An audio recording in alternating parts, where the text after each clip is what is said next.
Siguiendo con la metodología que hemos compartido de platicarles de un tema técnico, el día de hoy a mí me va a tocar platicarles del concepto que retomó mucha velocidad o vuelo el año pasado, ¿no? En diciembre del año pasado salió una jurisprudencia por contradicción de tesis en materia de fecha cierta, que de su lectura, tanto de la resolución como del criterio judicial que fue publicado, se desprende inequívocamente que obliga a una condición principal, es decir, para que un documento pueda exhibirse y tener exigirle ante terceros un reconocimiento pleno y público, debiera estar realizado por fedatario y registrado en el registro público de la propiedad del comercio, y una excepción muy particular sobre la muerte, que para efectos prácticos en el mundo empresarial no aplicaría. Entonces nos dimos a la tarea de entrar un poquito más a detalle en el tema de fecha cierta, para ver si les podemos dar algunas recomendaciones. Vamos a platicarles brevemente los elementos de los contratos, como para puntualizar como esta base común, y analizaremos la jurisprudencia que se emitió el año pasado. Los elementos de los contratos los ubicamos en estos 4 grupos. Por supuesto que estos 4 grupos podemos hacer a su vez alguna clasificación adicional, sin embargo, ustedes lo van a ver, día con día un contrato, al menos se hace una consideración o reflexión sobre estos 4 temas. El consentimiento y el objeto, donde todo mundo tenemos claro. Tengo acuerdo de precio y cosa, perfecto, el contrato está perfeccionado. Sin embargo, pues si bien es cierto es lo que platicamos entre nosotros o es de común conocimiento, en realidad no es del todo preciso, ¿sí? ¿Es la piedra fundamental? Sí, sí lo es. El acuerdo de precio y costo. Sin embargo, debemos recordarles que nuestro sistema legal en México adiciona la capacidad de las partes para contratar, es decir, pues por supuesto que cada contrato, en el caso de una persona jurídica o moral, pues tiene que tener una capacidad reconocida en un poder, en una facultad, etcétera, para poder contratar. Y esto al día de hoy pudiera ser un elemento que la autoridad pueda revisar el día de mañana. No lo vemos en la práctica que lo hace, porque ha recibido en las facultades de comprobación, oye, preséntame el contrato por escrito. Presentamos el contrato por escrito y se anexan los poderes, actas de asamblea, pero en lo particular normalmente no revisa las facultades de los que firman esos documentos, pero es uno de los elementos sustanciales para determinar que la voluntad se ejerció correctamente. Otra parte es que tampoco haya vicios, no haya error, mala fe, no se afecte la voluntad por un tipo de agresión, y es un elemento también importante de considerar. Este es un poquito más complejo para que la autoridad o en una situación concreta lo conozcamos, la capacidad, ¿no? ¿Sí? Y finalmente, cumplir con alguna forma o solemnidad. Recuerden que para nuestro derecho federal, voy a poner un ejemplo, la donación regula 3 formas.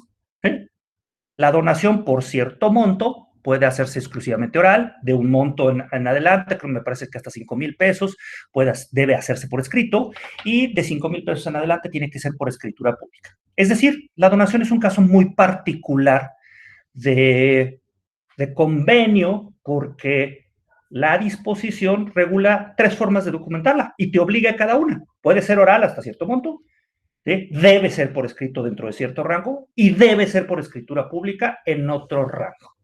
Entonces, es algo que vale la pena reflexionar. ¿Qué pasa en nuestro país con otros contratos? Por ejemplo, la compraventa de inmuebles también tiene que ser en escritura pública. ¿Sí? Y hoy en día, esos temas incluso han elevado su categoría. Hay estados que consideran que los poderes especiales de dominio de inmuebles ya es un contrato de compraventa. Piénsenlo así. Yo le doy a alguien un poder irrevocable para que pueda vender mi casa, en realidad se la estoy vendiendo. Entonces, algunos ya han tomado el criterio que eso es una venta. Entonces, además, el contenido del contrato puede subyacer una obligación mayor. Entonces, no pierdan de vista. Vamos a tener, por supuesto, en todos los casos, el consentimiento del objeto como la parte estructural de un convenio, de un contrato. Sin embargo, la capacidad es algo que me parece que la autoridad puede ir revisando en el futuro, ¿sí? La ausencia de vicios es algo más complejo, normalmente se invoca entre las partes, ¿sí? Y la forma y la solemnidad, como pusimos el ejemplo de la donación o los bienes inmuebles, varía caso por caso. Puede ser que ustedes tengan una pregunta. Varía caso por caso, pero ¿hay una regla general? Sí, hay una regla general. Los contratos en general, ustedes no tienen la obligación de tenerlos por escrito. Ah, caray. ¿Y la autoridad los pide siempre? Sí, por una particularidad. Si yo a ustedes les preguntara que entre partes relacionadas o terceros tienen una obligación, ¿dónde se cumple la obligación? ¿Quién la cumple? ¿Quién firmó? ¿Quién tiene facultades? ¿Cuál fue el interés? ¿Cuál es la sanción? ¿Qué leyes está protegiendo? ¿Está protegiendo algún tipo de bien de carácter confidencial? ¿Un modelo de utilidad? Oye, ok, perfecto. ¿Y te lo sabes de memoria? ¿Por qué no lo pusiste por escrito? Entonces, si bien es cierto que la formalidad general de los contratos no es que sean por escritos, no hay que perder de vista que es una recomendación razonable porque es difícil que en realidad podamos saber de memoria una serie de condiciones que lo contienen. Pero siempre los hemos alertado y recomendado a ustedes que cuando la autoridad fiscal los revisa, pues jamás se nos ocurra decir no hay contrato, si hay convenio de voluntades y se cumple con capacidad, ausencia de vicios, etcétera. Hay contrato, simplemente no está por escrito. Entonces, para efectos prácticos, el lenguaje que debemos manejar es siempre hay contrato. La formalidad por escrito no se tiene. Punto. Y hay otras formas de evidenciarlo. Y esto seguramente pues, ha tomado relevancia en estos últimos años. Ustedes recuerdan que todas las facultades de comprobación recientes exigen el contrato por escrito. Pero, insisto, no es obligatorio en todos los casos.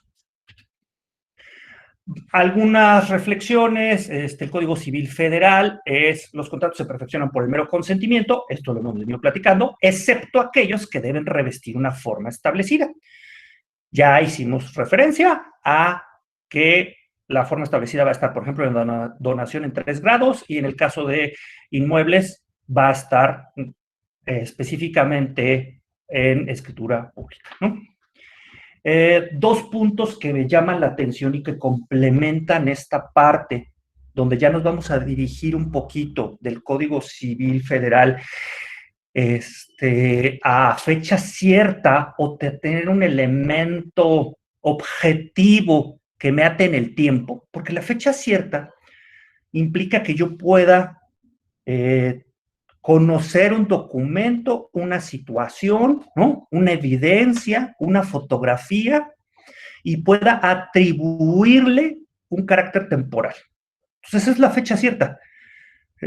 Una situación, documento, evidencia a la que le puedo generar una atribución. Esta atribución que le genero va a ser una certificación de alguna medida que se dio en un momento temporal específico.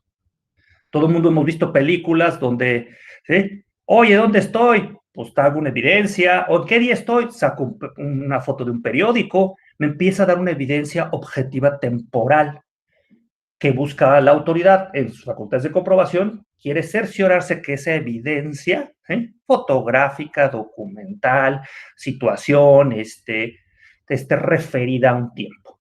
¿Dónde nos va a ayudar hoy otro elemento? No solo la certificación como impone la jurisprudencia, o el registro, en el registro público de la propiedad del comercio, sino también cuando se tienen por cumplidos en términos del 1834 bis del Código Civil Federal, algunos medios de utilización electrónica.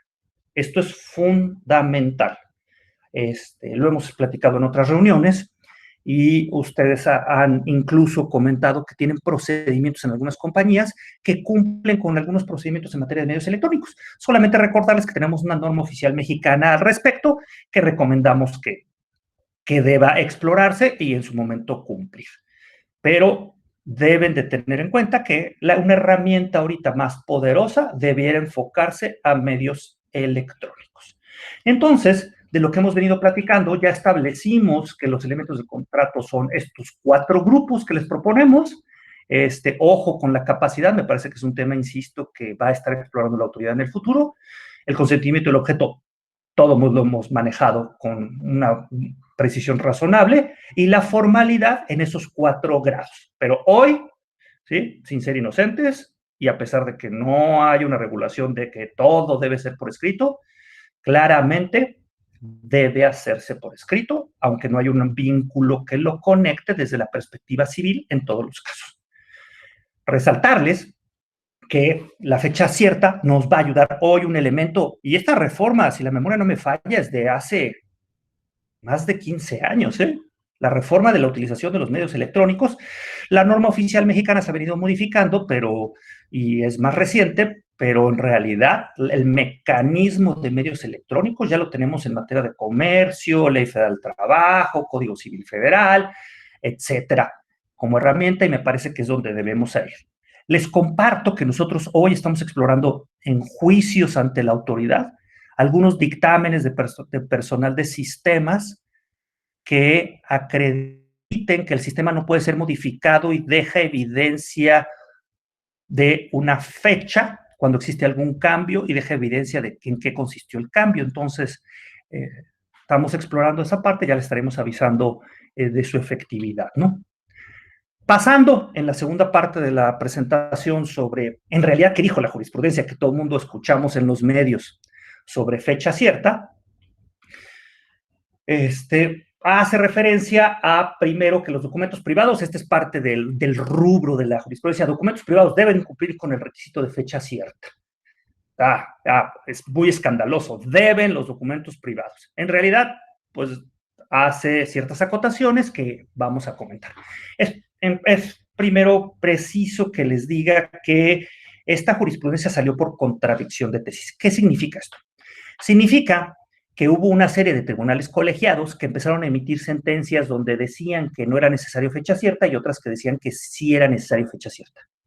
La segunda sala de la Corte toma esos criterios, los analiza, sentencias de distintos tipos, y determina que efectivamente hay una contradicción. Unos dicen sobre supuestos similares que no debe haber fecha cierta y por lo tanto, en el caso, no debe haber la necesidad de un fedatario y a su vez un registro público de la propiedad de comercio, y otros que no. Esa contradicción lleva a que la segunda sala elabore un documento donde no entra a detalle de los hechos de todas esas sentencias, ¿sí?, sino hace referencia general a su identidad y emite de fondo un criterio donde contrasta los artículos de ley. Es decir, en esa sentencia ustedes no van a encontrar claramente qué casos estudió la autoridad, sino es una referencia general. Sin embargo, se los vamos a platicar. Y emite una resolución. ¿Cuáles son los elementos que vienen en esta jurisprudencia de la segunda sala de la Corte que se publicó en diciembre del año pasado? Que este criterio es para temas de facultades de comprobación. Quiere decir que si ustedes no están sujetos a facultades de comprobación, hoy pueden darle fecha cierta a documentos. Ese creo me parece lo primero que ustedes deben tener en el radar. No hay facultades de comprobación. ¿Puedo generarle fecha cierta a mis documentos? Por supuesto que sí. Oye, pero ya no sería aquella fecha cierta, porque, Héctor, tú estás diciendo que es un documento vinculado con una referencia temporal. Así es, la referencia temporal va a ser hoy. Sin embargo, como no hay facultades de comprobación, ¿sí?, es un elemento novedoso. La discusión está hablando de cuando te requieren en facultades de comprobación. Si nosotros tenemos actos previos, hicimos una capitalización en el pasado, ¿ok? Hicimos una capitalización en el pasado, ¿sí? Determinamos un pago de un impuesto, pero nunca registramos estaca, hoy lo podemos hacer. ¿Sí? Tenemos evidencia de acto, pago, transferencias, otras obligaciones en el pasado, incluso tal vez avisos con la autoridad, ¿no? Señalamiento de representantes y otros temas, pero, oye, nunca llevé al registro público el acta. Hoy se puede hacer y se completa. La fecha cierta va a ser hoy, sin duda, pero vamos a dar una evidencia objetiva de que se realizó previo a facultades de comprobación. Esta parte es importante, el criterio lo aborda desde facultades de comprobación.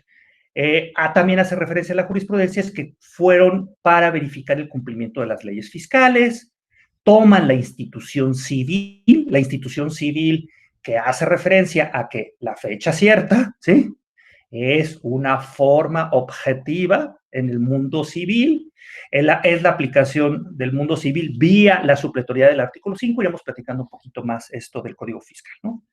Es una atribución que se genera al documento para evitar actos fraudulentos, esto toma el criterio y la resolución, y la obligación de inscripción al registro público de la propiedad. Ojo, alguno de ustedes que haya leído el criterio me va a decir, no era el único supuesto, también la muerte. Bueno, lo que pasa es que la fecha cierta dentro de su regulación es cumplir una formalidad de esta característica de inscripción para que te surte efectos contra terceros, pero también la muerte de uno de los contratantes le otorga a un documento fecha cierta.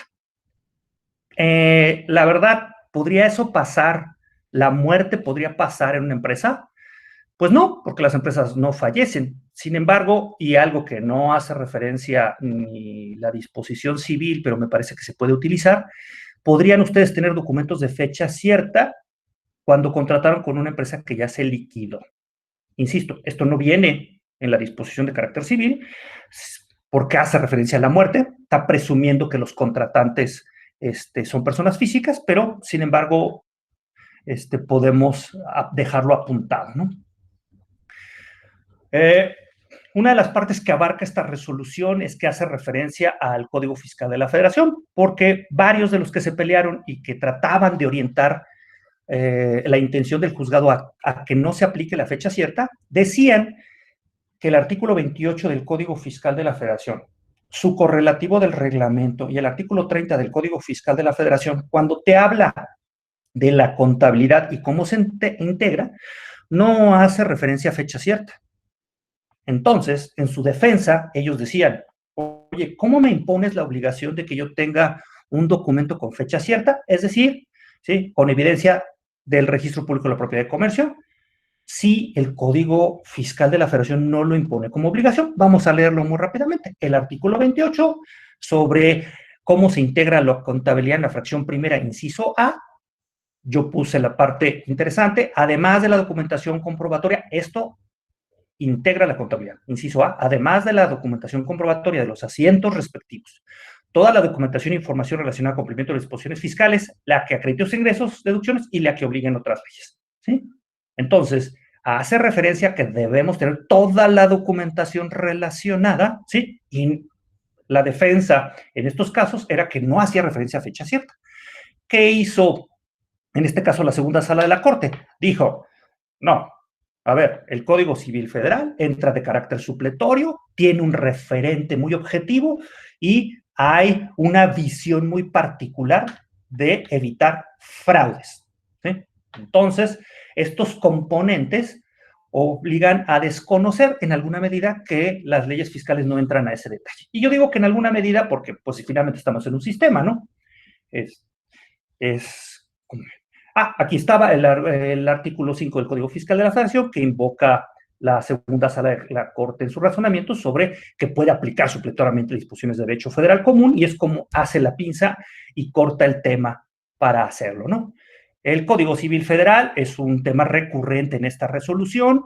La cesión de créditos que no sean por orden al portador no produce efectos contra terceros, sino desde la fecha siguiente, fracción segunda y primera y segunda, en escritura pública y su inscripción al registro público de la propiedad. Estos son los componentes que utiliza la segunda sala de la Corte, donde objetivamente toma un artículo del Código Civil Federal que le impone esa característica concreta de fecha cierta en ciertos documentos. ¿Por qué utiliza de la cesión del crédito? Porque lo compara con los casos que estudiaron en contradicción, donde se trataba, ahora sí, ¿qué casos estudiaron? Estudiaron casos principalmente de préstamos, ¿sí? Y devoluciones.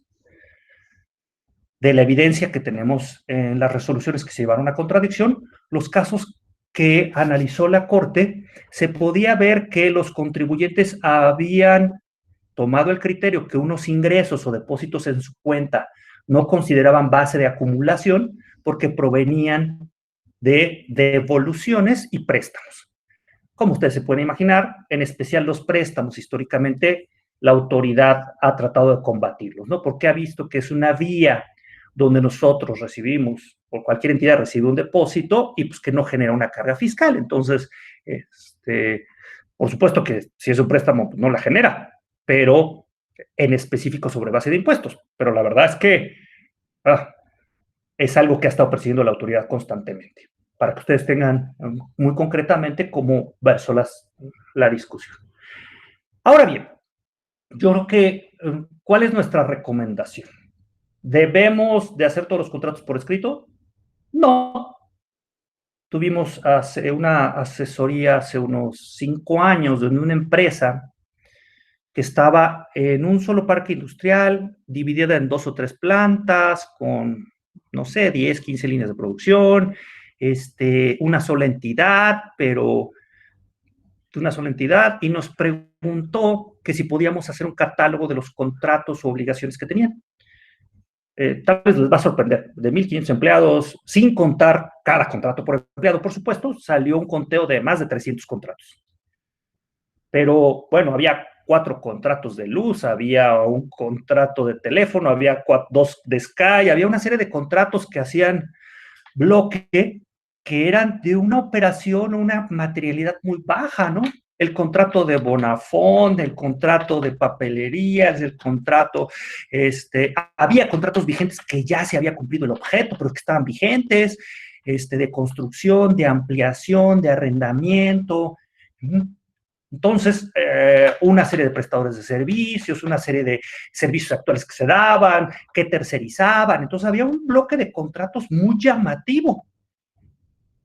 Oye, ¿todos deberían estar por escrito? No, porque el Código Civil Federal no lo impone. Entonces, ¿qué criterios voy a seguir con toda esta información de fecha cierta? Nosotros recomendamos que evalúen 2 temas. Uno, la materialidad, por supuesto. ¿Sí? Si la autoridad ve que ustedes no tienen contrato de proveeduría con los de Bonafont, que se despachen, ¿no? Pásenle. No lo tengo, ¿no?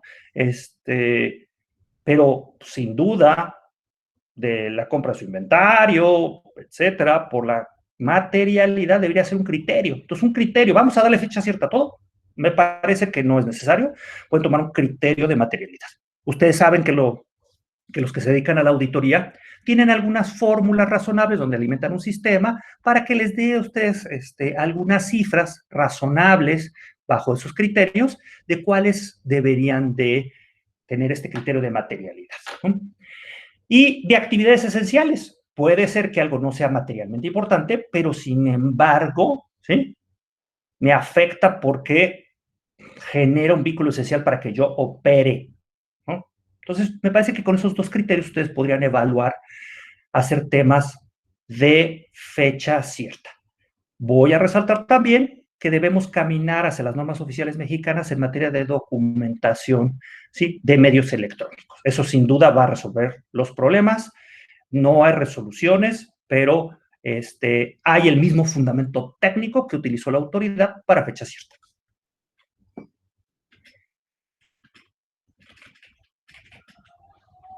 No sé si alguno de ustedes tenga alguna duda, pregunta.